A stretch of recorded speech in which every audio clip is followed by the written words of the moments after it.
All right, Dan, stock watch time. Let's take a look at the Browns stock. Who you buying?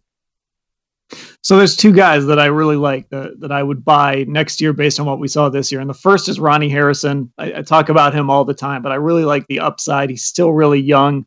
He's under control for another year. And I just like the idea of him and Grant Delpit pairing up to be that versatile safety combo that I think Joe Woods wants in the back of his defense. And I think he showed us he can play the deep safety. He can play in the box. He can do all those things you want him to do. And that was also sort of a role envisioned for Grant Delpit. So, Ronnie Harrison's a guy that was sort of a revelation, struggled a little bit with injuries, but that's not really his history through his career. So I think some of those were outliers. Should feel more comfortable with him. The other guy, I'm going with Donovan Peoples-Jones. I know we just talked about the two high-priced receivers, but Peoples-Jones' numbers, when you kind of looked at him, he didn't catch a lot of passes. I believe it was 14 passes. He got 2 touchdown passes, but it just felt like more.